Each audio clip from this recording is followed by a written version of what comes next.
Hey everyone, welcome to little tutorial. This one's about Fume Fx to plug in for 3ds Max. So if you haven't got it, well, yeah. Anyway, this is version 9 3ds Max. First thing you do is just make a nice simple screen. Just make it field area nice and simple. Put your move tool up, center it with 0, 0, 0. It's always nice and center. Just the thing with 3ds Max and Fume Fx is make sure your spacing's set relatively low. But you know, for testing purposes, we'll bring it up high. But definitely, as you progress, you do your testing purposes up fairly high like this, and then once you're ready for a render, turn your spacing right down, and you will get much better simulation and much better effects. Okay, so what we're going to do today is just a basic fire effect. I tend to like using splines with Fume Fx. I tend to find that it's much nicer.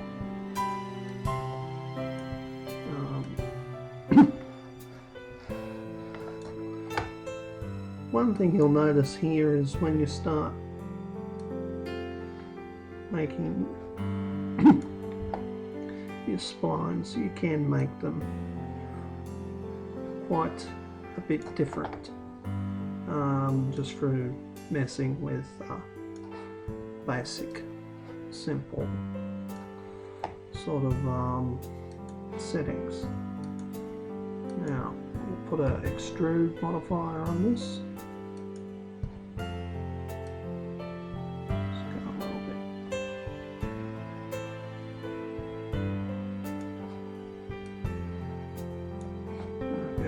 Start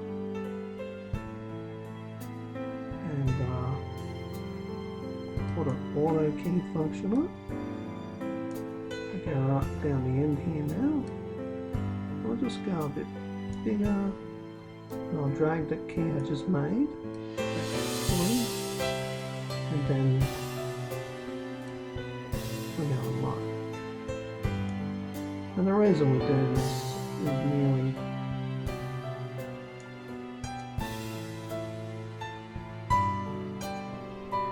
Now, I find the best way is just to put your finger on the screen.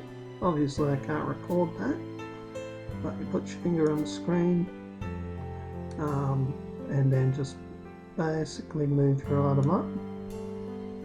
Now you will need to make sure that the height of your box always encompasses all of the animation plus a little bit more. So if you're unsure, just add an extra couple of bits and pieces. Nothing worse than having to resim just because your smoke has chopped off very uninterestingly. You will notice that when you take an item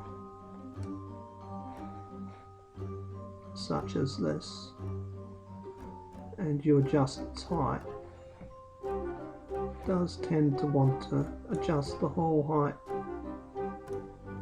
all of the way, and the easiest way to fix that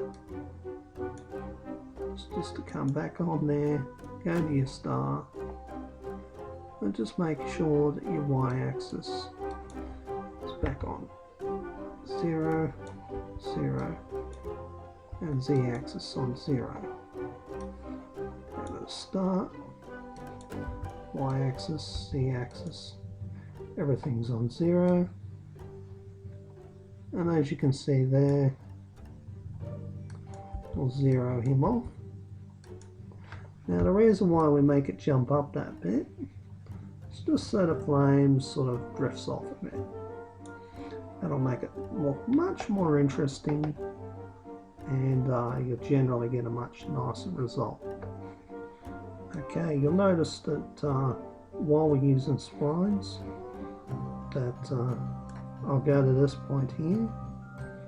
I'll make sure that, for instance, my radius on that one is adjusted, and I'll just put a little key in there. And you can see I'll only do a tiny adjustment, but once I get to this, do quite a big adjustment, really. And the main reason why is just so we get a nice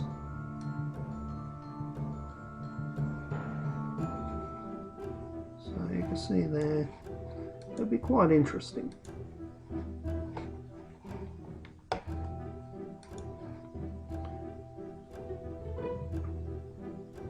You'll note that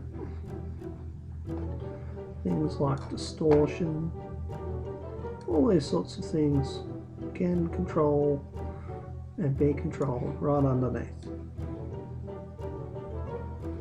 So there we go, that'll do that. Turn the auto key off. And all we'll do now is we'll add in our little helper, our little Fume Fx object helper. So we'll go object source, put our object there, and we'll select our object. In this case it will be a star. Then we'll select the cage, click this little button here, bring up the menu. We go select the object. So we go select the object that is the Fume Fx source. And then we shall open the preview. So we'll go open preview, go over to the general, really doesn't matter. Preview, open preview, so we can see what's happening. Make sure you've got a nice overview. So just zoom out, make sure that your whole window here has got a very nice overview. Then you can start your simulation. The first time you do this, it'll take a while. When you do it with much finer spacing, it'll take even longer. So that spacing is the quality. Better quality equals longer time, so good balance. Alright, and you can see here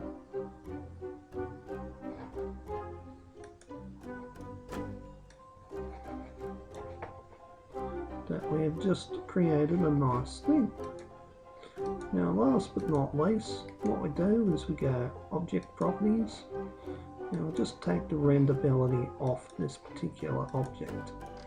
That way it gives us a nice explosion without looking like it's in there. So we'll just go to rendering now. We'll set up a rendering file. So I'll go files, ring.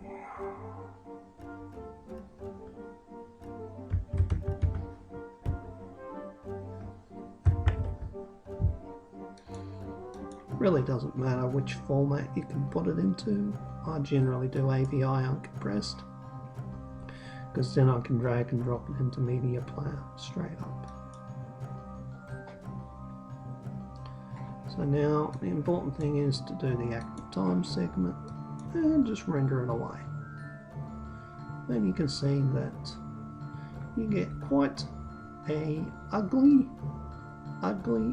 flame. Very, very basic smoke.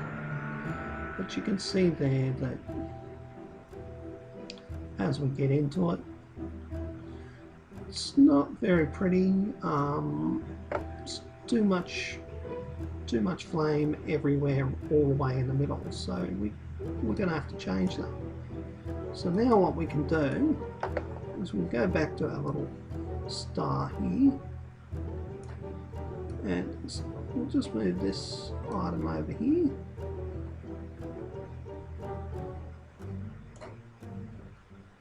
Now we'll just create a key. So,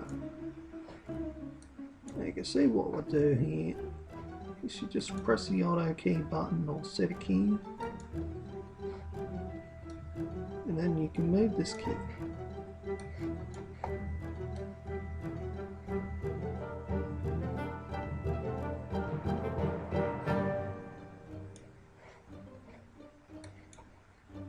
I'll close the rendering dialog at the moment.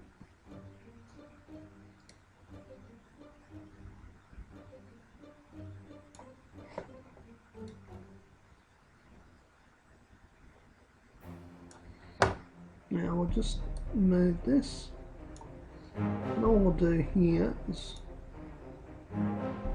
change the extrude right down to almost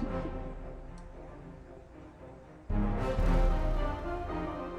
you can see there it's sort of falling in on itself. Over here we might even change the stars, get less points.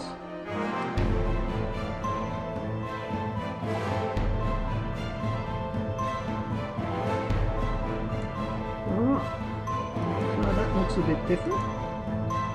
Now again, you'll notice that if we just played it right now, that this would look the same. So what you have to do is you have to resim it. So we'll hit the big green button.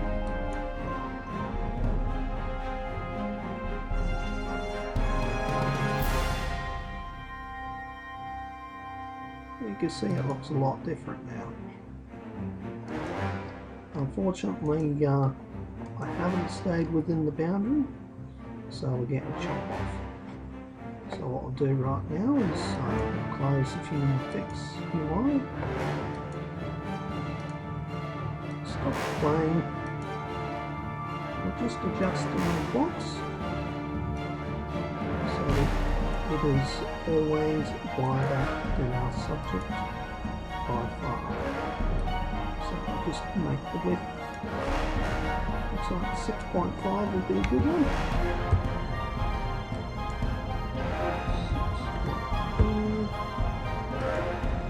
And the height, be fairly generous with the height, but try to keeping it within the realm of similar spaces. So always want to have extra space all around your object, maybe even then some, so let it not. Always get the space around your object. Okay. So, we'll notice once again, if I show you preview and we press play, oh, nothing happens, and this is because we've resized the box, so we'll have to resim everything. So I'll hit this big green arrow again, and you'll notice we don't have to reselect the source. You can if you want, but I find it's generally just fine. So we'll redo the simulation, and you can see there that it plays through the whole thing. We can open up the preview now. We can see that we got something different. So if we play it this time, you can see it's a lot different, and generally more fun. That's about all I have to show today. Hope you enjoyed the little lesson. If you didn't, well, it's all good. If you're a bit lost, leave a comment. Maybe I'll help. Okay, bye-bye.